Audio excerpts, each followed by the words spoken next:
గారిని కలవడం జరిగింది. వారు చెప్పిన దాంట్లో అందరి యొక్క ఆలోచన సారాంశం కూడా ఏమిటి అంటే, బొచ్చిరెడ్డిపాలెంలో కేవలం రోడ్లు వైడింగ్ చేయడం కాదు, బొచ్చిరెడ్డిపాలెంకి బైపాస్ రోడ్డు కావాలనేది అందరి యొక్క ఏకాగ్రత. అయితే ఇక్కడ ఒక విషయం కూడా గమనించాలి. ఈ బైపాస్కి సంబంధించి గతంలో కూడా ఒక డిపిఆర్ చేయడం జరిగింది, సర్వే చేయడం.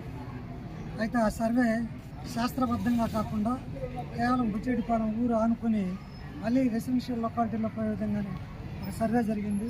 ఆ సర్వే రైతుల యొక్క అభ్యంతరంతో అది ఆగిపోయింది.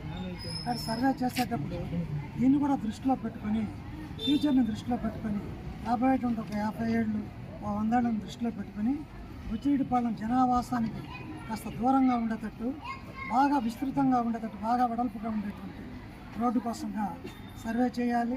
రైతులను కూడా కూర్చోబెట్టాలి, వాళ్ళకి తగినంత పరిహారం ఇవ్వాలి. అందరిని కూడా తృప్తిపరిచి అందరి యొక్క ఆమోదంతో ఈ కార్యక్రమాన్ని చేపట్టాలి. అట్లాగే ఇక్కడ ఈ ఎంకరేజ్మెంట్ల విషయం కూడా ప్రస్తావన వచ్చింది. వీటిల్లో ఈ షాప్ డెవలపర్స్ ఎవరైతే షాప్ ఓనర్స్ ఉన్నారో వాళ్ళ ముందుండేటువంటి ఈ ఎంకరేజ్మెంట్స్ బళ్ళు విషయాన్ని ప్రస్తావించారు కమిషనర్ గారు. మా అందరి వ్యక్తి అనుభవం ఏంటంటే, ప్రభుత్వం గట్టి చర్య తీసుకుంటే ఏ ఓనర్ కూడా షాప్ పెట్టించేటువంటి అవకాశం ఉంది. అట్లా ప్రభుత్వం ఉదాసీనంగా పోయేటప్పుడు ఏ షాపు యజమాని కూడా వాళ్ళని ధిక్కరించి అక్కడ పెట్టనీయకుండా ఉండే పరిస్థితి లేదు.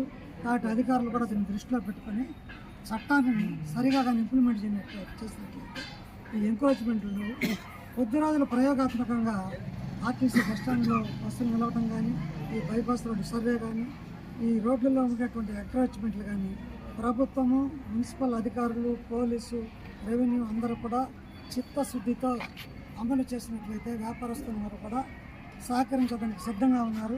అప్పుడు ఖచ్చితంగా ఈ అన్నిటికి కూడా పరిష్కారం దొరుకుతుంది. గ్రామం సుభిక్షంగా ఉంటుంది.